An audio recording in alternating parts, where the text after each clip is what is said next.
Qu'est-ce que votre enfant a fait qui vous a fait pleurer? Lorsque nous avons adopté notre fils, Elijah, à 4 ans, nous nous inquiétions de son adaptation à sa nouvelle maison, à ses nouveaux parents et surtout à sa nouvelle grande sœur, Maya, qui avait 7 ans. À l'agence d'adoption, on nous avait prévenu que les enfants placés en famille d'accueil avaient souvent du mal à s'attacher et à faire confiance. Le jour où nous avons ramené Elijah à la maison, Maya avait transformé sa chambre. Elle avait fabriqué une pancarte sur laquelle était écrit "Bienvenue à la maison, mon frère", avec des empreintes de mains de différentes couleurs. Elle avait disposé toutes ses peluches en cercle sur le sol pour qu'il puisse choisir celle qu'il préférait. Elle avait même étiqueté tous les interrupteurs de la maison avec de petits dessins pour indiquer quelle lumière il contrôlait. Elijah était silencieux ce premier jour, observant tout d'un œil attentif. Il ne voulait pas lâcher son petit sac à dos qui contenait tout ce qu'il possédait, 2 chemises, un pantalon et un vieux livre sur les camions. Cette nuit-là, nous avons entendu une petite voix à l'extérieur de notre chambre. Pas des pleurs, juste une respiration douce et hésitante. Maya est arrivée avant qu'on puisse se lever. Tu as peur? Ce n'est pas grave. Moi aussi, j'ai peur. Parfois. Tu veux voir la veilleuse que j'utilise? Elle fait des étoiles au plafond. On l'a regardée depuis la porte tandis qu'elle le conduisait dans sa chambre, lui montrait sa lumière spéciale, puis l'aider à choisir un éléphant en peluche pour dormir. Les éléphants sont les animaux les plus courageux. Ils n'oublient jamais leur famille. Le lendemain matin, Elijah suivait Maya partout. Elle lui a montré comment fonctionnait le grille-pain, dans quel placard se trouvaient les céréales et la façon spéciale de caresser notre chat pour qu'il ne se griffe pas. Comme ça, doucement mais pas trop lentement,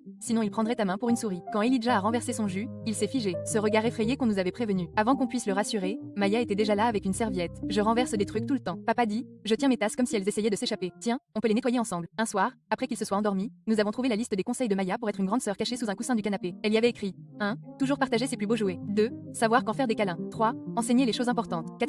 Toujours assumer la responsabilité quand quelque chose casse. 5. Ne jamais dire quand ils volent des biscuits. 6 ans plus tard, ils ont toujours leurs disputes pour l'heure des toilettes et pour savoir qui aura la dernière glace. Mais hier, j'ai entendu Elijah dire à un nouvel ami, c'est ma sœur, Maya. Elle m'a tout appris sur la vie de famille. C'est mon héroïne.